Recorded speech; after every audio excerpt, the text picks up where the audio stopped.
In January of 1942, Admiral Isoroku Yamamoto said this: "In the first 6 to 12 months of a war with the United States and Great Britain, I will run wild and win victory upon victory. But then, if the war continues after that, I have no expectation of success." The Battle of Midway began exactly 6 months after the attack on Pearl Harbor. This is what the Japanese admirals said in the hours before it. The Pacific is dark before dawn on June 4th, 1942. Long swells run under broken cloud. The wind comes from the east at roughly 15 knots, enough to carry the smell of aviation fuel out across the water. 4 fleet carriers are turning into it, their flight decks trembling under the weight of engines coming to life. In the red-lit chaos of their islands, air bosses lean into voice tubes. On the decks themselves, men in colored jerseys move in patterns that look like disorder and are not. Yellow for handlers, red for ordnance men, purple for fuel.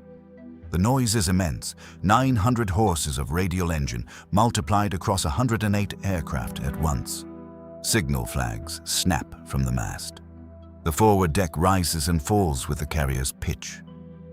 One by one, aircraft leave the deck and do not come back. They climb into the darkness and circle, assembling in the air above the fleet, and then they turn southeast toward an atoll called Midway, and the darkness takes them.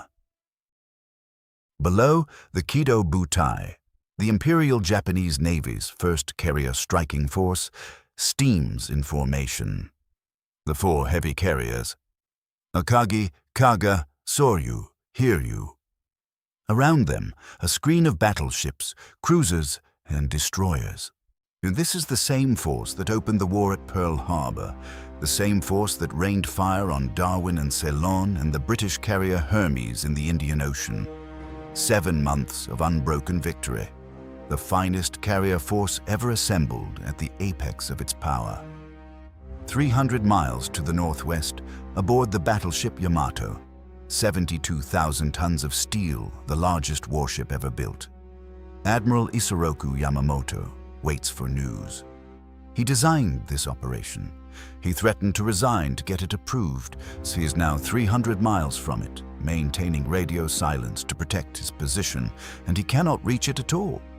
The man who predicted 6 months sits in a room 300 miles behind his own plan as the 6 months end. What the Japanese fleet does not know, what no one aboard any of those ships knows, is that they are expected. American cryptanalysts have been working for months on JN-25B, the Japanese Navy's operational code. They have not broken it completely, but they have broken enough. Admiral Chester Nimitz, commanding the United States Pacific Fleet from Pearl Harbor, knows the Japanese are coming. He knows their target. He knows their approximate order of battle. 3 American carriers, Enterprise, Hornet, and Yorktown, are already northeast of Midway, positioned in ambush before the Kido Butai launches its first aircraft. The Japanese believe Yorktown was sunk at the Battle of the Coral Sea 1 month earlier. She was not sunk, she was badly damaged, badly enough that most navies would have called her unavailable for months. The Pearl Harbor dry docks worked for 72 hours straight. Yorktown sailed in 3 days. She is 50 miles from where the Japanese are looking. Before dawn, Japanese reconnaissance has fanned out from the fleet. A pattern of scout planes launched from cruisers, each assigned a different arc of ocean, sweeping ahead of the force in a grid that covers the approaches to Midway. On a chart of both fleets at dawn, the situation is plain. The American carriers wait northeast of Midway, positioned precisely where the Japanese search patterns are assigned to look. The Kido Butai steams in the dock below them. Nobody aboard any of these ships can see this picture. The commander at the center of everything is Vice Admiral Chuichi Nagumo, 55 years old, standing on Akagi's bridge in the dark. He has a broad and weathered face and eyes that officers describe as hard to read. 30 years of Imperial Navy service. He graduated 8th in his class of 191, the man who led the attack on Pearl Harbor, who directed the Indian Ocean raid that sank HMS Sirmis and drove the Royal Navy to East Africa. A proven combat commander by any measure, his entire career was built around surface warfare and torpedo tactics. He never believed in air power, never really believed in it, even after Pearl Harbor. He was appointed to command the Kido Butai because his seniority entitled him to the posting.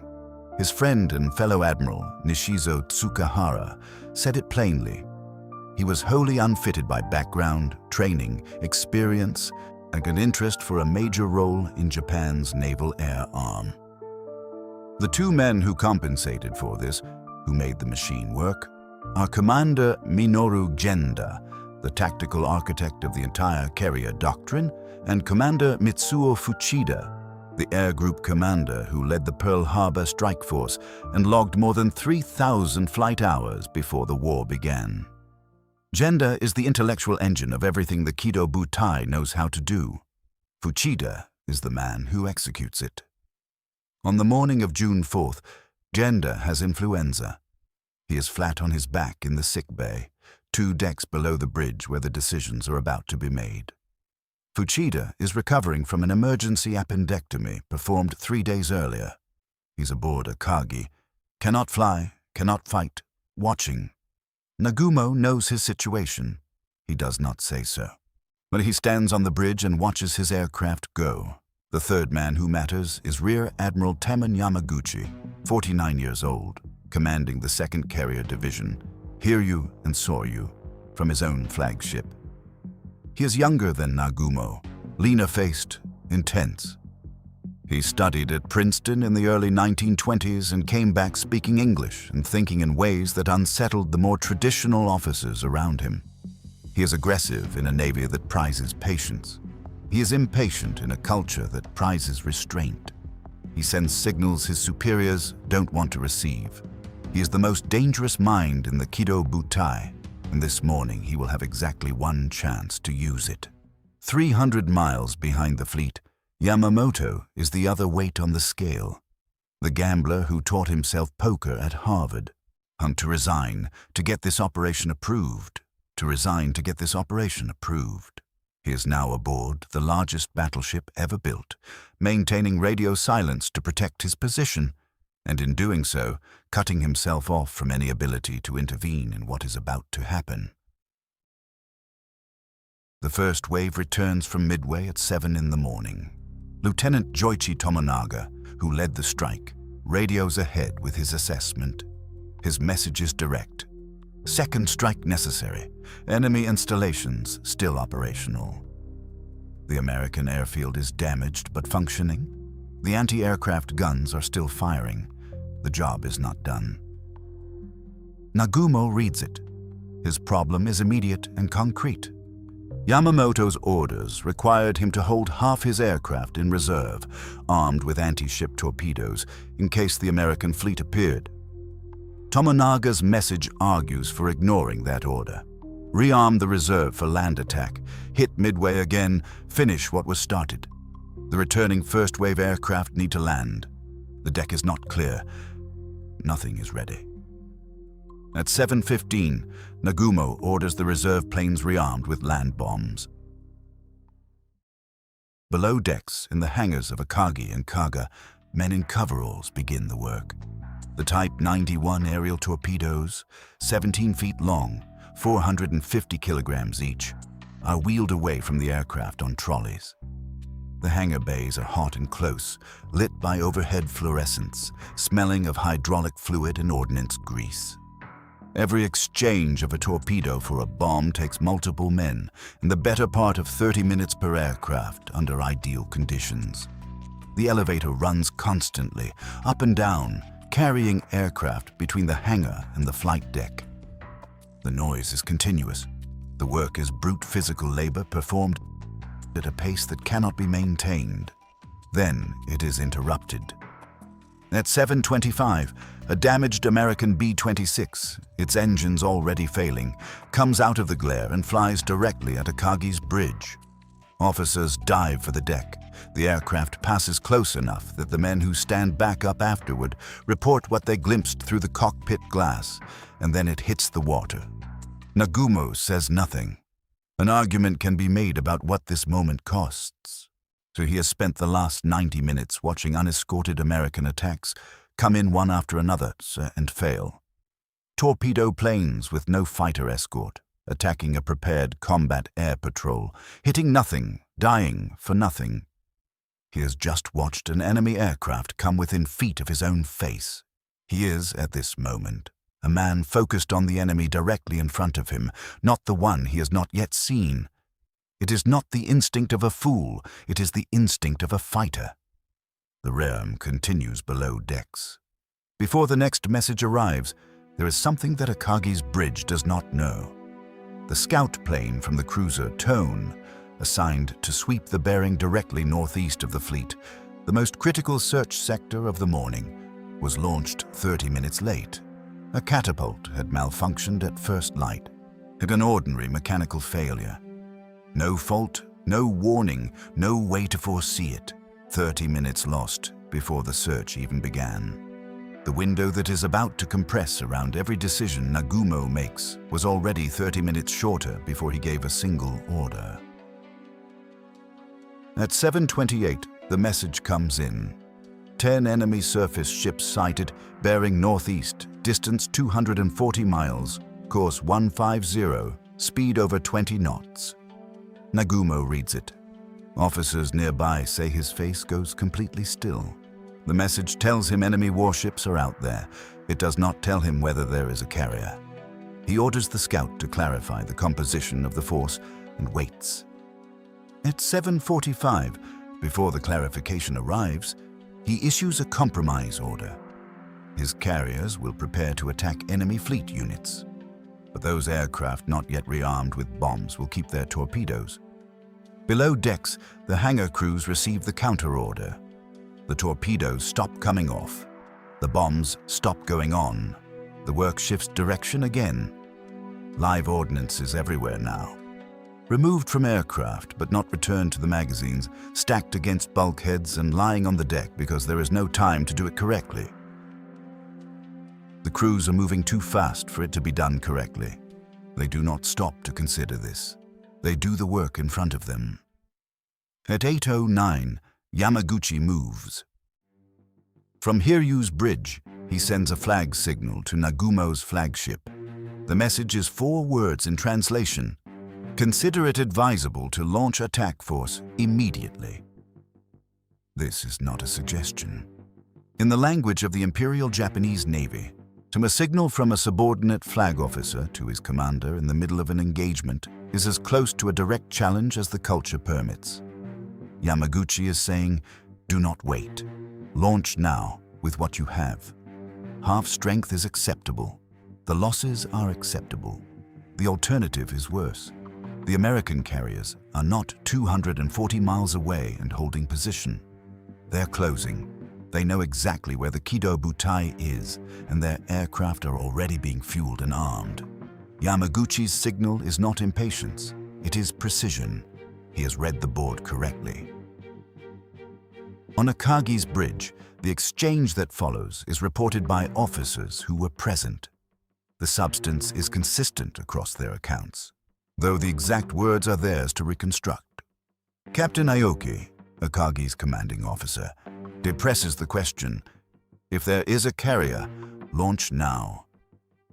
Nagumo's answer is direct. With what? The first wave aircraft are still coming in. The reserve is mid-rearm. The decks are not clear. A partial strike goes without fighter escort into a prepared combat air patrol. They have watched that fail all morning. Or they wait, recover everyone, complete the rearm, and launch everything at once. A full strike, the correct way. Japanese doctrine demanded full-strength strikes. Nagumo was not inventing a principle. He was applying the one he had been trained to apply over a career that said nothing about improvising under compressed time with half his air staff in sickbay. His answer to Yamaguchi's signal is silence. He will wait.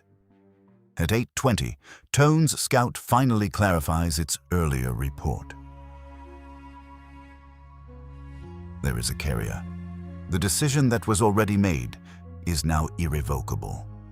3 carrier flight decks are covered with fueled aircraft, armed aircraft, and loose ordnance pulled from planes and set against the nearest solid surface because there was no time to do it properly. Bombs and torpedoes on the hangar deck floor. Aviation fuel lines running to aircraft not yet ready to fly. The work continues below. Men doing everything they can. At 9:20, the torpedo attacks begin. Commander John Waldron wrote to his wife before the battle. His letter is brief and plain. "If I do not come back," he wrote, "well, you and the little girls can know that this squadron struck for the highest objective in naval warfare: to sink the enemy." He climbed into his aircraft and led Torpedo Squadron 8 from the carrier Hornet directly into the heart of the Japanese combat air patrol without fighter escort, knowing exactly what that meant. Not one of his torpedoes hit, not one of his aircraft returned. But the Japanese carriers must maneuver to avoid them, and the Zeros are drawn down from altitude to intercept, and those are the minutes, bought at full price, that the dive bombers need. At 10:22, the Enterprise's Dauntlesses come out of the sun. In 6 minutes, Kaga, Akagi, and Soryu are burning. The bombs penetrate the flight decks and reach the hangars, and the ordnance that was never returned to the magazines detonates in chain reactions that no damage control team can slow. The carriers do not simply burn, they detonate themselves, deck by deck, the consequence of every order and counter-order since 7 in the morning arriving at a single point. 3 rearming reversals in 3 hours, loose torpedoes on the hangar floor. The guns were already loaded. On Akagi's bridge, Fuchida watches. He cannot fly. He cannot fight. He sees the forward elevator shaft turn into a column of fire and understands what that means, and he is still on the bridge when the evacuation order comes. He goes down a rope. An explosion catches him. He hits the deck with 2 broken ankles and watches the ship from where he lands. 300 miles to the west, Yamamoto receives the first report at 11 o'clock. He's in Yamato's operations room, surrounded by staff when the message comes in. He reads it once, then again. He removes his glasses and sets them on the table. His chief of staff, Rear Admiral Matome Ugaki, is standing beside him. Ugaki will write in his diary that Yamamoto's face, like in that moment, was as if he had aged 10 years in 10 seconds. Yamamoto's first words are a question. What is Nagumo's situation? He receives the answer. He orders all forces to continue the operation. He says he will support Nagumo with the main body. He says the words a fleet commander is supposed to say, and Ugaki watches him say them, and Ugaki can see that Yamamoto does not believe them. The Admiral sits down, and for several hours after that, as the reports keep arriving, he says very little. He issues orders. He maintains the form of command. Officers who had known him for years and were present in that room described what they witnessed afterward, and the words they reached for were the same. Not angry, not agitated. Something quieter than grief and more final than shock. The man who said 6 months, and then watched 6 months pass, and is present now as they end. On the cruiser, Nagara, Nagumo watches Akagi burn. He has transferred his flag from the dying carrier to this light cruiser, and from Nagara's deck he can see his flagship clearly. Smoke pouring from her, flames visible through the hangar deck openings, the ship that carried him from Pearl Harbor to Ceylon, turning into a torch on flat water. An officer standing nearby later said the Admiral did not speak. He stood at the rail and stared. His face showed nothing. Not grief, not anger, not the visible shock of a man who has lost everything. Just a blank emptiness, as if the expressions he might have made had already left him, and what remained was only a man standing in the place where his career had been. Hiryu, the fourth carrier, the one that survived the morning, launches her own strike in the afternoon. Her aircraft find Yorktown, the carrier the Japanese believed was already sunk at Coral Sea. They hit her. They hit her hard. She lists and slows, and her crew fights the fires. For a few hours, it seems the battle might still be salvageable. Then Enterprise's dive bombers find Hiryu. When the order to abandon ship is given, Yamaguchi calls his staff together on the bridge. He gives them an order.